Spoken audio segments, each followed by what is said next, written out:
Hello दोस्तों, कैसे हो आप? अच्छे हो? हेल्दी हो? फिट हो? बिल्कुल। ऐसे रहिएगा। तो आज मैं आपके लिए एक खुश खबर लेके आया हूँ कि जीएसटी के जो लास्ट के टॉपिक्स है, आई रिपीट, जीएसटी के जो आखिरी के टॉपिक्स है, जैसे accounts and records, E way bill, job work, advance ruling, और अगर मैं कहूँ तो यहाँ पे demand and recovery, inspection investigation, offence and penalties, appeal revision, तो ये टॉपिक्स पे मैं एक चार्ट रिवीजन लेके आ रहा हूँ। तो हम क्विक रिवीजन भी करेंगे, ज़्यादा टाइम आपका नहीं लिया जाएगा, एक क्विक रिवीजन, और उसका चार्ट्स भी यहाँ पे मैं आपको प्रोवाइड करूँगा। और ये चार्ट की पीडीएफ कॉपी मैं आपको डाउनलोड लिंक भी देने वाला हूँ। तो डिस्क्रिप्शन कॉलम में जिसका भी जो भी टॉपिक का हम रिवीजन करने वाले हैं, उसके चार्ट की लिंक आपको डिस्क्रिप्शन कॉलम में दिए जाएगी, जो जहाँ से आपको चार्ट्स डाउनलोड करना है, और हो सके तो यहाँ पे प्रिंट आउट ले लेना है। ये प्रिंट आउट आपको A3 पेजेस पे लेना है, A3 पेजेस पे लेना है। तो डेफिनेटली ये चार्ट्स आपको रिवाइज करने के लिए बहुत काम आएंगे। तो जो अभी जनवरी फरवरी एग्जाम में अपीयर हो रहे हैं, या फिर जो यहाँ पे मई जून एग्जाम में अपीयर हो रहे हैं, या जो नवंबर दिसंबर एग्जाम में अपीयर हो रहे हैं, इन सभी स्टूडेंट्स के लिए ये चार्ट रिवीजन बहुत हेल्पफुल रहेगी। तो चलिए बेटा, क्योंकि बहुत से स्टूडेंट्स की डिमांड थी, तो हम क्विक रिवीजन भी करेंगे। और ये टॉपिक जो अकाउंट्स एंड रिकॉर्ड्स और इसके आगे के टॉपिक्स का मैं रिवीजन सीरीज चालू कर रहा हूँ। और मैं हर टॉपिक पे एक एक रिवीजन वीडियो डालूंगा, जो मैक्सिमम 20-25 मिनट्स का होगा, उससे ज़्यादा नहीं होगा। तो आज हम स्टार्ट करने वाले पहला अकाउंट्स एंड रिकॉर्ड्स, जिसका चार्ट भी मैंने दिया हुआ है, और पूरा चार्ट से हम रिवीजन करने वाले हैं। सो दोस्तों, बिना आपका ज़्यादा टाइम लिए हम स्टार्ट करते हैं पहला topic revision, accounts and record, जिसका आपको चार्ट जो है नीचे डिस्क्रिप्शन कॉलम में देखिएगा, उसमें आपको लिंक मिल जाएगी, और उस लिंक से आप जो है गूगल ड्राइव की लिंक से चार्ट्स डाउनलोड कर पाओगे। हाँ, यस, और एक इंपॉर्टेंट बात कह दूं, आज का वीडियो तो हमारे वी स्मार्ट एकेडमी के चैनल पे आ रहा है, आप वी स्मार्ट एकेडमी चैनल पे मुझे देख रहे हो, लेकिन इसके आगे के रिवीजन वीडियोस पहले थिंक जीएसटी थिंक विशाल सर ये चैनल पे आएंगे। आई रिपीट, चैनल का नाम है थिंक जीएसटी थिंक विशाल सर, जो डिस्क्रिप्शन कॉलम में मैंने दिया है, तो उस चैनल पे आएंगे, और बाद में इस चैनल वी स्मार्ट एकेडमी के चैनल पे आएंगे। तो जरूर इस रिवीजन का सभी स्टूडेंट्स यहाँ पे फायदा लीजिएगा, और आप एंजॉय भी कीजिएगा। तो चलो स्टार्ट करते हैं हमारा यहाँ पे चार्ट रिवीजन।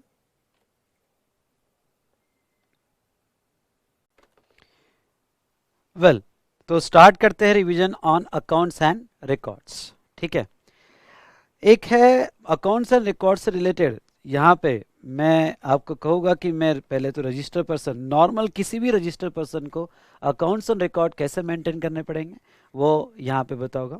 उसके बाद में स्पेशल प्रोविजन, आके यहाँ पे वेयर हाउस ओनर और ट्रांसपोर्टर को स्पेशल प्रोविजन में अकाउंट्स एंड रिकॉर्ड्स, इनके लिए क्या स्पेसिफाई किया गया सेक्शन 35(2) में, रीड विथ यहाँ पे रूल 58। वैसे सेक्शन इतने इंपॉर्टेंट नहीं है, 35 एंड 36 प्रोसीजर ज़्यादा इंपॉर्टेंट है, आप प्रोसीजर पे ज़्यादा एम्फेसाइज करना। देखो, register person, I repeat, register person अगर ये अकाउंट मेंटेन कर रहे हैं, तो सेक्शन 35(1) के हिसाब से वो बुक्स ऑफ अकाउंट कहाँ मेंटेन करेंगे? Principal place of business and additional place of business. उनको बुक्स ऑफ अकाउंट अपने प्रिंसिपल प्लेस ऑफ बिजनेस पे और एडिशनल प्लेस ऑफ बिजनेस पे, दोनों जगह उनको मेंटेन करना पड़ेगा। अब next, books found at unregistered premises. कोई भी अनरजिस्टर्ड प्रीमाइसेस पे बुक्स मिला जो उनके रजिस्ट्रेशन फॉर्म में नहीं है, तो वो deem to belong to a registered person ये माना जाएगा। मतलब घर पे मिला या कहीं पे भी मिला जो अनरजिस्टर्ड प्रीमाइसेस है, तो वो ये माना जाएगा कि इसी रजिस्टर्ड पर्सन का है। तो पहला पॉइंट हमने देखा, बुक्स ऑफ अकाउंट वो कहाँ मेंटेन करेंगे, तो वो अपने प्रिंसिपल प्लेस ऑफ बिजनेस पे भी मेंटेन करेंगे और एडिशनल प्लेस ऑफ बिजनेस पे भी मेंटेन करेंगे। उसके बाद में सेक्शन 35(1) के हिसाब से कौन कौन से अकाउंट्स, रिकॉर्ड्स और डॉक्यूमेंट्स आपने मेंटेन करने चाहिए।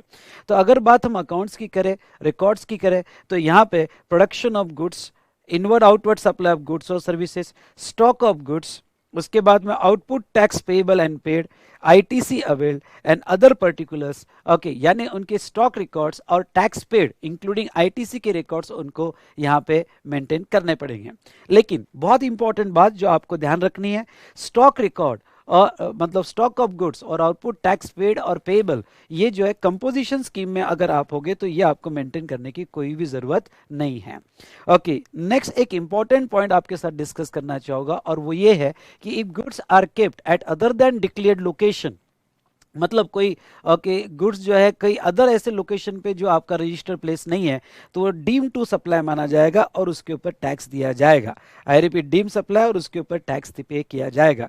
ये point accounts and record section 35(1) में रीड विथ रूल्स उन्होंने दिए हैं। ओके, और कौन से रिकॉर्ड्स और documents as per CGST rules आपने मेंटेन करनी चाहिए? गुड्स और सर्विसेज इंपोर्ट एक्सपोर्ट होती है तो उससे रिलेटेड। उसके बाद में जहां तक डॉक्यूमेंट्स हो गए तो RCM, payment of tax under RCM, along with relevant documents and invoices, challan, credit note, debit note, vouchers. Okay, तो ये चैप्टर में हमने देखा था, ये आपने मेंटेन करने चाहिए। एडवांस रिसीव्ड और पेड और एडजस्टेड, इससे रिलेटेड डिटेल्स आपने मेंटेन करनी चाहिए। And last, required to keep a particulars of name and complete address of the supplier, recipient and premises where goods are stored। ये पॉइंट, सॉरी बेटा technical problem आ गया था। ये पॉइंट ये कहता है कि आपने कंप्लीट डिटेल, किससे गुड्स खरीदा, सप्लायर कौन था, रेसिपिएंट या आपका रिसिपिएंट कौन है और कहाँ का गुड्स आपने स्टोर किए, उसकी complete details as per law आपको मेंटेन करनी पड़ेगी। तो ये तो हमने देखा रजिस्टर पर्सन में जनरली आपने कौन कौन से records as per section as well as per rules, okay, क्या रिकॉर्ड्स आपने मेंटेन करनी चाहिए, क्या डॉक्यूमेंट्स आपने मेंटेन करने चाहिए। इसमें मैं कुछ स्पेशल केसेस भी लूंगा।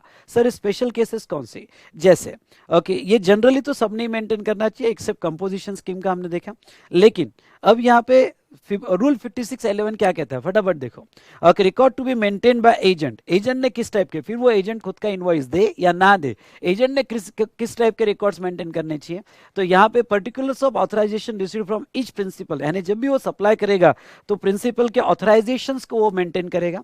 ओके, उसके बाद में description and value quantity of goods और services received on the behalf of principal, okay, principal के बिहाफ पे मिला। उसके बाद में गुड्स और services supplied on the behalf of principal, details of account furnish to the principal, principal को उसने क्या अकाउंट दिया, ओके, और tax paid on the receipt और supply of the goods on principal, यानी प्रिंसिपल के बिहाफ पे अगर वो अपना ऑन इनवॉइस जनरेट कर रहा होगा तो कितना टैक्स उसने पे किया, उसके डिटेल्स रिकॉर्ड यहाँ पे एजेंट्स ने मेंटेन करनी चाहिए।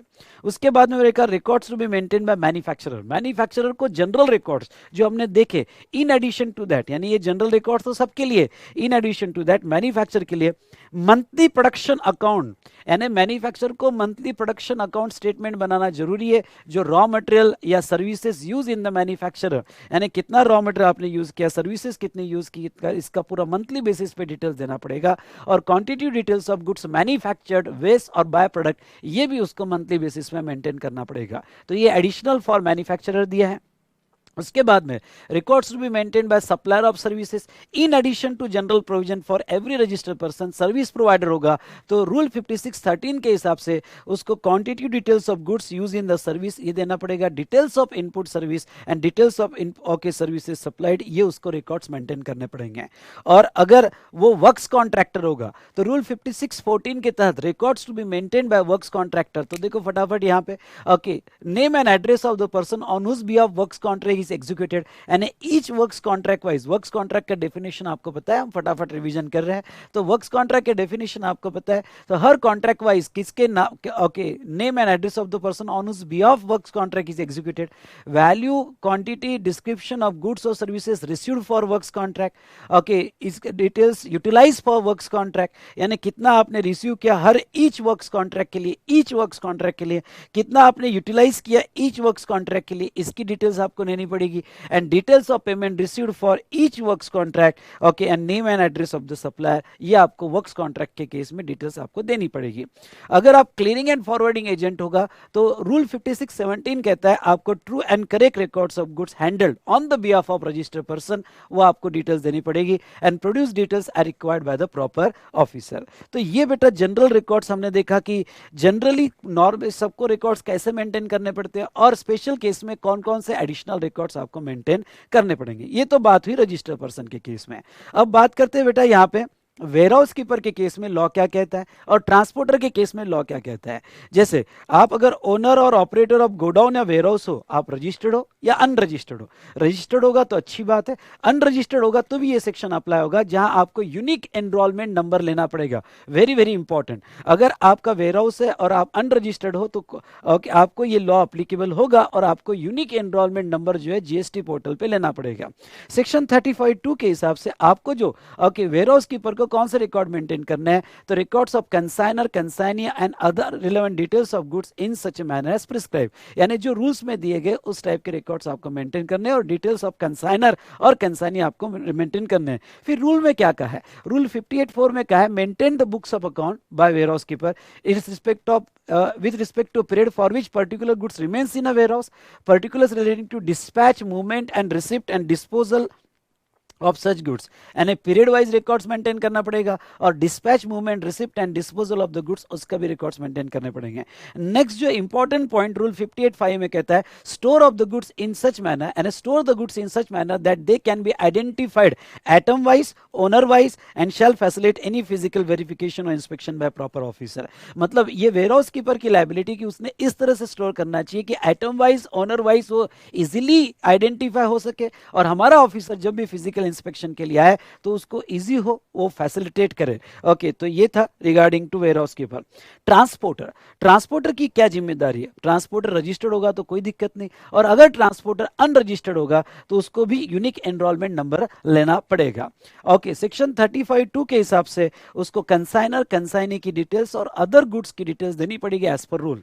58(4) क्या कहता है, 58(4) कहता है कि ट्रांसपोर्टर होगा तो shall maintain the records of goods transported, delivered, goods stored in transit by him along with GST of the registered of consignor and consignee, यानी उनके कंसाइनर और कंसाइनी के each of his branches, her branches के GST उसको maintain करना पड़ेगा। लेकिन rule 58(1) कहता है if transporter is registered in more than one state और यूटी, मतलब रजिस्टर्ड है और एक से ज्यादा उसके रजिस्ट्रेशन है, तो वो unique common enrolment number for e-way bill ले सकता है, क्योंकि ट्रांसपोर्टर को ईवे बिल कैरी करना पड़ता है बेटा। अब उसके अगर एक से ज्यादा रजिस्ट्रेशन है तो सब रजिस्ट्रेशन ईवे बिल में नहीं लिख सकता, इसलिए ये पॉइंट बड़ा इंपॉर्टेंट है।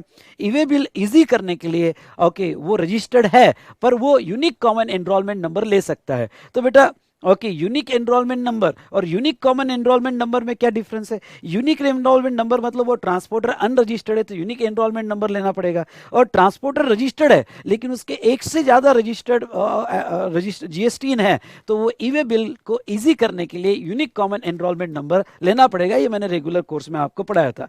चलो, ये तो हमने देख लिया। उसके बाद में procedure for maintenance of account, accounts आपके इलेक्ट्रॉनिक फॉर्म में चल सकते हैं, प्रॉपर उसका आपने बैकअप लेना चाहिए। उसके बाद में फाइल ओके, अगर इलेक्ट्रॉनिक फॉर्म में उसके तो उसकी फाइल बराबर ओके ऑफिसर को आपने प्रोवाइड करना चाहिए अलॉन्ग विद पासवर्ड। ओके, कोई भी आपने एंट्री इरेज या और रिटर्न नहीं करनी चाहिए। Okay, next okay, serial records जो है आपके मैनुअल रिकॉर्ड्स हो गए तो सीरियली नंबर होने चाहिए। तो ये मैंने यहाँ समराइज करके दे दिया है। उसके बाद में consequences of failure to maintain books of account, अगर आप बुक्स ऑफ अकाउंट नहीं मेंटेन करते हो तो नॉन अकाउंटेड गुड्स और सर्विस पे इमीडिएटली सप्लाई मान के टैक्स पे कर दिया जाएगा और सेक्शन 73-74 की प्रोसीडिंग आपके अगेंस्ट में लगा दी जाएगी। रिटेंशन ऑफ अकाउंट ओके, कितने दिन तक आपने अकाउंट रिटेन करने चाहिए? तो 72 months from the due date of furnishing annual return, यानी जो एनुअल रिटर्न की ड्यू डेट है वहां से 72 मंथ्स आपको मेंटेन करना है। ओके, अगर आपकी कोई अपील लगी हुई है तो वो केस में आपको ओके रिकॉर्ड, ये पॉइंट बहुत इंपॉर्टेंट है एमसीक्यू क्वेश्चन के लिए कि अगर आपकी कोई अपील लगी हुई है तो वो केस में आपको रिकॉर्ड कितने साल तक, तो retention shall be later of, ध्यान रखें, later of 1 year as a final disposal of appeal or revision or 72 months from the due date of furnishing annual return whichever is later।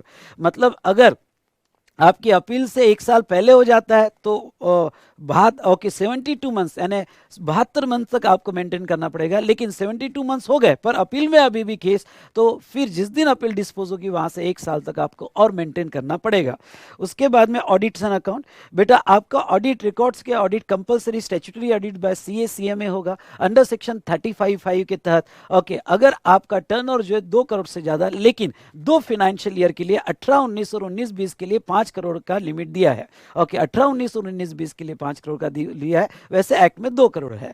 ठीक है, तो आपको जब आप copy of audited annual account, reconciliation statement साथ साथ में देना पड़ेगा और अदर सच डॉक्यूमेंट एज में भी प्रिस्क्राइब। लेकिन एक इंपॉर्टेंट पॉइंट वो क्या है, this provision not applicable to any department of central government, state government और local authority whose books of accounts are subject to audit by CNAG in India और appointed by local authority. तो ये point याद रखना कि इनको statutory statutory audit bye CA/CMA नहीं है।